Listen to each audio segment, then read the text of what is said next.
Charles, there's a moment in when Matt Damon says, he talks about merit and meritocracy. Somebody else talk about it. And meritocracy, I would argue, is one of the principles of white culture. And this idea that, we got, as a white man, I'll say this, that I got here because I worked hard and I deserve to be here without any knowledge of the history that, in fact, this country is based on barred access and not based on equal opportunity. So for 400 years, there's barred access, and there continues to be barred access in sort of, unspoken terms. So, Charles, as you begin a new endeavor, or as you already begun your new endeavor, Macro, how do you face meritocracy amongst your colleagues in Los Angeles and Hollywood, and how have you been successful at pushing forward this new endeavor?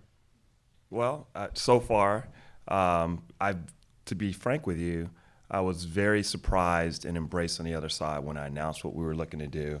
The response that I got was beyond what I could have imagined, frankly.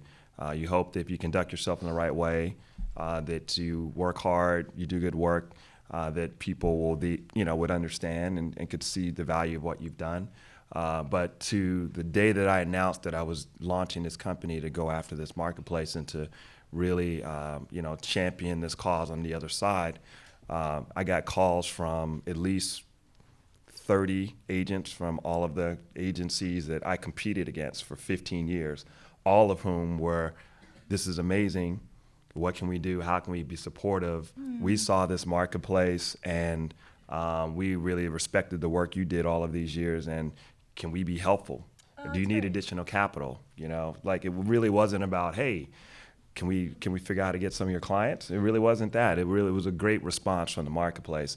Same thing from the artist community. And so I was met positively on the other side, both from investors in the tech sector, from people on Wall Street, and definitely from people in the political arena. So that was great. In terms of the meritocracy, yes, there were, obviously in everything, there were conversations that have to prove how someone could go from being an agent, who basically was the head of 15 or 20 different companies with all of the various artists that I represented, and the fact that I was multifaceted in representing artists in almost every sector, to how did this transition to actually being the CEO of a media company and raising, tens of millions of dollars to go and build something, a forward-facing company. And so there was a translation in that with some people, but then there were others who really got it right away. So in terms of that meritocracy, yes, I think there's the experience that many of us, if not most of us on this stage, have had, where you just have to do 2 to 3 times as much work. You have to work 5 to 10 times harder, and it is what it is, and we've all been doing this our entire lives. So launching and starting a media company was really no different, and we've been running 1,000,000 miles an hour, but we've been met positively on the other side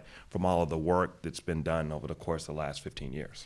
Can I just add something about meritocracy? I hate that word because I think true objective meritocracy includes a diversity of perspectives. And so when you, thank you, but when you have to really think about, like, for example, among film critics, 80% are male.